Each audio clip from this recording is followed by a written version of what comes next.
వాళ్ళందరి ఆశీస్సులు తీసుకోవటానికి ఒక మంచి కార్యక్రమానికి ఇక్కడికి విచ్చేసిన మనందరి గౌరవ అభిమాన విజనరీ నాయకుడు, నా నాయకుడు, మన ముఖ్యమంత్రి గౌరవ శ్రీ నారా చంద్రబాబు నాయుడు గారికి ప్రత్యేకంగా పోలీస్ డిపార్ట్మెంట్ తరపున స్వాగతం పలుకుతున్నా.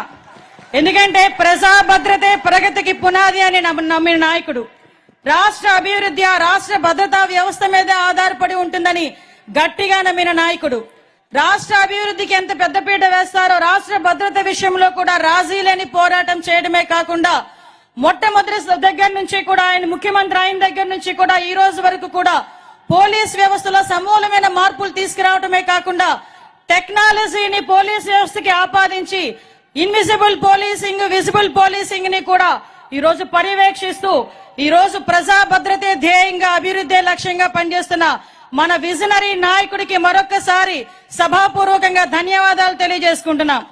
ఈ రోజు ఒక మంచి పండగ వాతావరణానికి ఈ రోజు మనందరితో పాటు మరొక ముఖ్య అతిథి, ప్రజాభిమాన నాయకుడు, ప్రశ్నించే తత్వం కలిగిన వ్యక్తి, ముక్కుసూటితనం, నేర్చుకునే తత్వం, ఎన్ని అవమానాలు ఎదుర్కొన్నా కూడా అనుకున్న విజయం గురించి ముందుకు వెళ్లే తత్వం కలిగిన నాయకుడు నారా చంద్రబాబు నాయుడు గారి సహచరులు ఈ రోజు ఇద్దరు కలిస్తే ఆ స్టేజ్ కే అందం వచ్చింది. ఒక్కసారి మీరందరూ కూడా చూడాలి. వాళ్ళిద్దరూ అలా నడుస్తా ఉంటే మీ మొహంలో ఆనందం నేను నా కళ్ళతో చూసా. అటువంటి నాయకుడు నా సోదరుడు డిప్యూటీ సీఎం పవన్ కళ్యాణ్ గారికి మరొక్కసారి ధన్యవాదాలు, నమస్కారాలు తెలియజేసుకుంటున్నా. ఈ రోజు ఒక వ్యక్తి గురించి మీ అందరికీ చెప్పాలి. ఎందుకంటే ఈ రోజు మన మధ్యలో లేరు, వేరే కార్యక్రమంలో ఎంగేజ్ అయి ఉన్నారు. అయినప్పటికీ కూడా ఈ వేదిక ఆయనది. నేను ఎవరి గురించి మాట్లాడుతున్నానో మీ అందరికీ గుర్తొచ్చే ఉంటది. మనందరి అభిమాన నాయకుడు నారా లోకేష్ గారు ఈ రోజు ఈ కార్యక్రమానికి ఒక రకంగా చెప్పాలంటే కర్త కర్మ క్రియ. ఎందుకంటే యువగలం పేరిట పాదయాత్ర అనేది ఒక సంచలనం, అది ఒక చరిత్ర. ఎందుకు చెప్తున్నానంటే పాదయాత్ర చాలా మంది నాయకులు చేశారు, కానీ చిన్న వయసులో పాదయాత్ర చేస్తూ ప్రజా సమస్యల మీద ఒక అవగాహనే కాకుండా అదే పాదయాత్రలో ప్రజా సమస్యల మీద పరిష్కారాన్ని ఎత్తుక్కొని యువగలం పేరిట చాలా మంది తల్లిదండ్రులు ఆయన దగ్గరకు వచ్చి నా బిడ్డకు ఒక ఉద్యోగం ఇవ్వండి, చదువుకొని కొన్ని సంవత్సరాలుగా ఖాళీగా ఉన్నాడు, కూలి పని చేసుకొని నా బిడ్డను చదివించుకున్నాను, అటువంటి బిడ్డకి ఉద్యోగాన్ని ఇవ్వండి అంటే ఆ ఉద్యోగం ఇచ్చే బాధ్యత మా కూటమి ప్రభుత్వం తీసుకుంటుందని 20 లక్షల ఉద్యోగాలకి ఆ రోజు ప్రామిస్ చేసి చెప్పింది చెప్పినట్టుగానే ఆ రోజు మెగా డిఎస్సి మీద మొదటి సంతకం పెట్టించిన మహానాయకుడు మనందరి అభిమాన నాయకుడు నారా లోకేష్ గారు. ఈ రోజు ఈ పోస్టింగ్లు కూడా 6000 పోస్టింగ్స్, సుమారుగా 4 సంవత్సరాల కళ ఇక్కడున్న చాలా మందికి.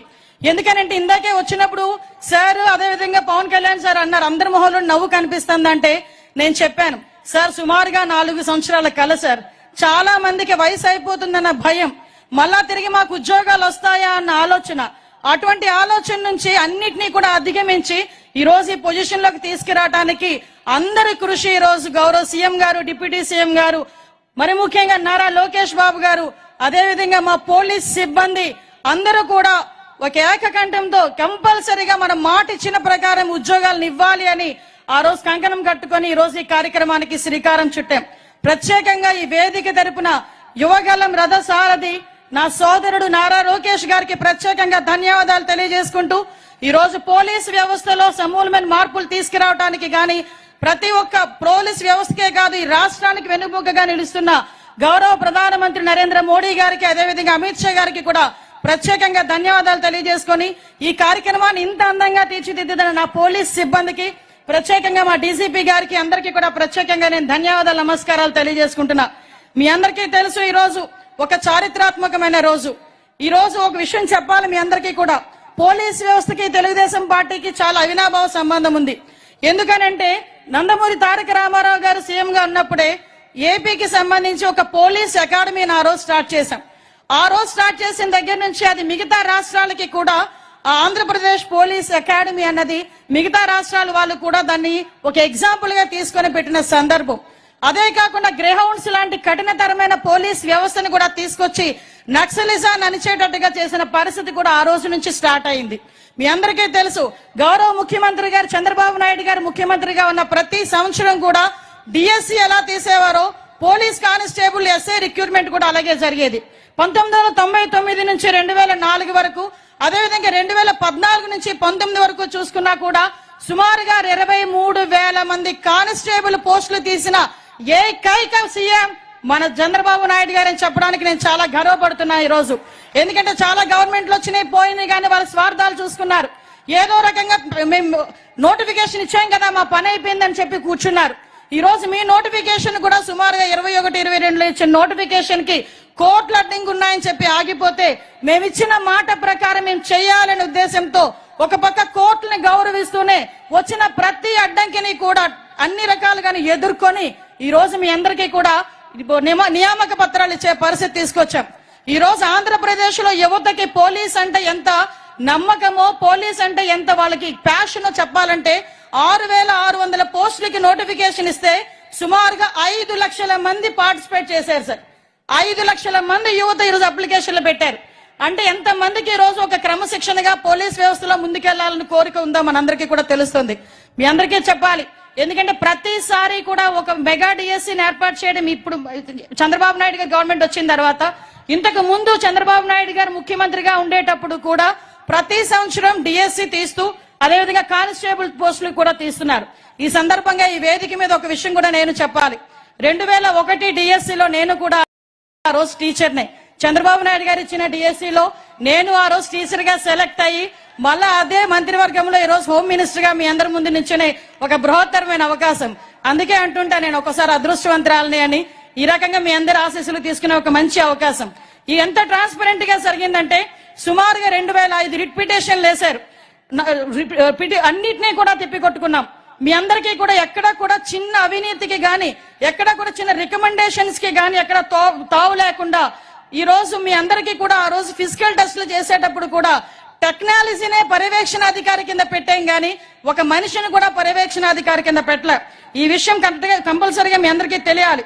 ఎందుకంటే మీ అందరికీ తెలుసు ఆ రోజు రన్నింగ్ సిస్టమ్ మీ అందరికీ కూడా సీసీటీవీ కెమెరాస్ ఫుల్ గా అక్కడ పెట్టడమే కాదు, పరుగు పరీక్షలకి కూడా RFID చిప్స్ కూడా పెట్టి బయోమెట్రిక్ హాజరు పెట్టి ఎత్తు బరువు కూడా తీసే క్రమంలో టెక్నాలజీని బేస్ చేసుకున్నాం. ఈ రోజు టెక్నాలజీని ఎంత అడాప్ట్ చేసుకున్నామంటే ఎక్కడ కూడా నేరం జరిగిన తర్వాత మనం రియాక్షన్ కన్నా నేరం జరగక ముందే ఈ రోజు మనందరం కూడా పర్యవేక్షించుకోవాలి. నేర రహిత ఆంధ్రప్రదేశ్ ఏర్పాటు చేసుకోవాలని గౌరవ ముఖ్యమంత్రి గారు చేసిన ఒక మంచి ప్రతిపాదనకి ఈ రోజు పోలీసు శాఖ కూడా సహకరిస్తూ ముందుకు తీసుకెళ్తాం. ఎందుకంటే ఈ రోజు ఇన్వెస్టిగేషన్ లో కూడా నేరం జరిగిన తర్వాత జైలుకి వెళ్ళొచ్చు, ఎన్ని రోజుల తర్వాత ఎప్పుడో శిక్ష పడుతుందనే కన్నా నేరం జరిగి ఇంకా జైల్లోనే ఉండగానే శిక్ష పడే పరిస్థితిలో ఈ రోజు న్యాయ వ్యవస్థని కూడా మనం పటిష్టం చేసుకునే పరిస్థితి, ఇన్వెస్టిగేషన్ లో కూడా త్వరితగతిన చేయడానికి టెక్నాలజీని ఉపయోగించుకునే పరిస్థితి ఈ రోజు ఎంతవరకు అంటే 2014 నుంచి 19 వరకు సార్ తీసుకున్న టెక్నాలజికల్ గా తీసుకుంటే ఫింగర్ ప్రింట్ అథెంటికేషన్స్ గానీ, CCTVs గానీ, డ్రోన్స్ గానీ, పామ్ ఐడెంటిఫికేషన్ సిస్టమ్స్ గానీ ఇవన్నీ కూడా ఏర్పాటు చేసి నేరస్తుల్లో ఒక భయాన్ని, ప్రజల్లో ఒక భద్రతని కూడా కల్పించిన పరిస్థితి మనందరికీ కూడా తెలుసు. ఈ రోజు మీరందరూ కూడా కాకి చొక్కా వేసుకోబోతున్నారు. చాలా మందికి ఒక కళ, చిన్నప్పుడు మీ అమ్మా నాన్న పుట్టిన వెంటనే 4వ సంవత్సరంలో 5వ సంవత్సరంలోనో ఏ పండక్కో ఒక పోలీస్ యూనిఫామ్ తో ఒక ఫోటో ఉండే ఉంటది. చాలా మంది దగ్గర ఉందో లేదో ఒకసారి మీరు కూడా గుర్తుకు పెట్టుకోండి. ఎందుకంటే ప్రతి తల్లిది, ముఖ్యంగా మా ఉత్తరాంధ్ర జిల్లాల వాళ్ళకి పోలీస్ అంటే ఒక ప్యాషన్. ఈ రోజు కూడా చూసుకుంటే ఈ 6,000 మంది దాంట్లో సుమారుగా ఎక్కువగా హైయెస్ట్ ఉన్న వాళ్ళు కూడా శ్రీకాకుళం, విజయనగరం నుంచి ఉత్తీర్ణులైన వాళ్ళే చాలా మంది ఉన్నారు. చాలా మందికి పోలీస్ కాకి చొక్కా వేసుకోవడం అంటే ఒక ప్యాషన్. ఆ ప్యాషన్ నే ఈ రోజు మా ధ్యేయంగా మలుచుకొని అందరూ ఇక్కడికి వచ్చారు. ఎన్నో కష్టాలు పడి ఉంటారు మీ తల్లిదండ్రులు మిమ్మల్ని పొజిషన్ లో చూడటానికి. అందుకే మీతో పాటు మీ తాలూకా ఉన్నతిని మీ తల్లిదండ్రులు కూడా చూసి ఆనందించాలి అని ఇలాంటి కార్యక్రమాన్ని ఏర్పాటు చేసి మీ అందరితోని కూడా ఈ సంతోషాన్ని పాలు పంచుకునేటట్టుగా చేసుకోవడానికి ఈ రోజు ఇక్కడ కూర్చున్నాం. ఇక్కడ మహిళా పోలీస్ కానిస్టేబుల్ ఎంపికైన వాళ్ళు ఉన్నారు. ఈ రోజు అప్పట్లో మహిళా కండక్టర్లు ఏర్పాటు చేసింది కూడా ఫస్ట్ టైం తీసుకొచ్చింది కూడా గౌరవ ముఖ్యమంత్రి గారు చంద్రబాబు నాయుడు గారే. మీ అందరికీ తెలుసు ఆర్మడ్ రిజర్వ్ పోలీసుల్లో ఇంతకు ముందు మహిళలు ఉండేవారు కాదు. కానీ 2014 నుంచి 19 కాలంలో ఆర్మడ్ రిజర్వ్ పోలీసుల్లో కూడా మహిళలు ఉండాలి, మహిళలు అన్నిట్లోనే ముందుకెళ్తారని ఆ రోజు కూడా ట్రైనింగ్ ఇప్పించి వాళ్ళందరినీ కూడా ఆర్మడ్ రిజర్వ్ పోలీసులుగా కూడా ఏర్పాటు చేసిన పరిస్థితి గౌరవ ముఖ్యమంత్రి గారిది. అప్పట్లో శక్తి టీమ్స్ అని సెపరేట్ గా ఏర్పాటు చేసి, శక్తి వెహికల్స్ ఏర్పాటు చేసి, శక్తి అనే యాప్ ను కూడా ఏర్పాటు చేసుకుని ఆ రోజు మహిళల భద్రత గురించి ముందుకు తీసుకెళ్లిన పరిస్థితి. ఈ సందర్భంగా పెద్దలు ఉన్నారు మాట్లాడడానికి. నేను ఒకటే చెప్తున్నా, కాకి చొక్కా అనేసరికి అది పవర్ కాదు. కాకి చొక్కా అనేది ఒక బాధ్యత. కాకి చొక్కా అనేది ఒక భరోసా. ఒక సాయంత్రం కాలేజ్ అయిపోయిన ఆడపిల్ల బయటకు వెళ్తుంటే ఈవ్ టీజింగ్ ఎదుర్కొంటానేమని భయపడితే, ఎక్కడో దూరాన కాకి చొక్కాలో ఒక కానిస్టేబుల్ డ్యూటీలో నుంచోకర్లే మామూలుగా కూడా నుంచున్నా చాలు, నేను ప్రశాంతంగా మా ఇంటికి వెళ్తాను అని చెప్పేదానికి ఒక భరోసా, ఒక కాకి చొక్కా. అదే పోలీస్ యూనిఫామ్. ఆ పోలీస్ యూనిఫామ్ ఈ రోజు మీ ఒంటి మీద పడబోతుంది. దాని అర్థం ఏంటంటే, ఈ రోజు రాష్ట్ర అభివృద్ధిలో మీరు కూడా పాలు పంచుకునే ఒక అవకాశం.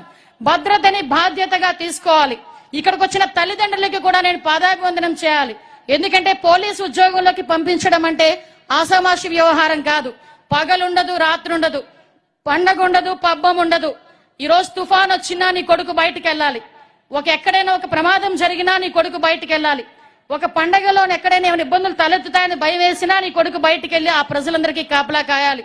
అటువంటి పరిస్థితుల్లో ఈ రోజు నీ కొడుకుని ప్రజా రక్షణ గురించి, ప్రజా సేవ గురించి ఎంతో పెద్ద మనసుతో నీ కొడుకుని పోలీస్ వ్యవస్థలోకి పంపించిన ఇక్కడికి వచ్చిన ప్రతి తల్లిదండ్రులకి, కుటుంబ సభ్యులకి కూడా పోలీస్ శాఖ తరపున శిరస్సు వంచి పాదాభివందనం చేస్తున్నా.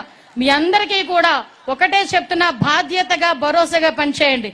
ఇక్కడున్న ప్రతి ఒక్క కానిస్టేబుల్ కూడా అదృష్టవంతుడు.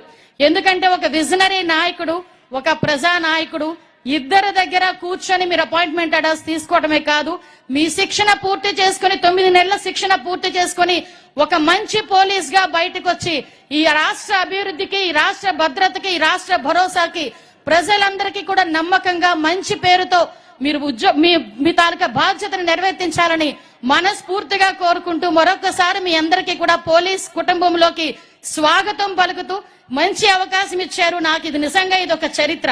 ఈ చరిత్రలో నాకంటూ ఒక అవకాశం ఇచ్చిన గౌరవ ముఖ్యమంత్రి గారికి ప్రత్యేకంగా పాదాభివందనం చేసుకుంటూ, గౌరవ ఉప ముఖ్యమంత్రి గారికి ప్రత్యేకంగా ధన్యవాదాలు తెలియజేసుకొని సెలవు తీసుకుంటున్నా. జై Hind. Ma'am, your vision and commitment to law, order and public safety inspires all of us. The uniform is more than just a cloth. It is a commitment, a promise to serve, protect and uphold justice. Today we celebrate those who have successfully made that promise a reality, turning their dreams into badges of honor. As part of the Yogaalam initiative, we have witnessed countless stories of dedication, perseverance and triumph over challenges. It is time to hear directly from those who are now wearing the uniform. భయపడుతూ బతికే పరిస్థితి నుంచి అనేక మందికి ధైర్యాన్ని తెచ్చే పరిస్థితికి ఏ విధంగా అయితే ఈ కానిస్టేబుల్స్ ఒకప్పటి సాధారణమైన నిరుద్యోగ యువత ఇప్పుడు ఏ విధంగా మార్చబడారని సార్ కొన్ని సక్సెస్ స్టోరీస్ ఉన్నాయి. Now I request the technical team to please present the success story of Lake Baburao.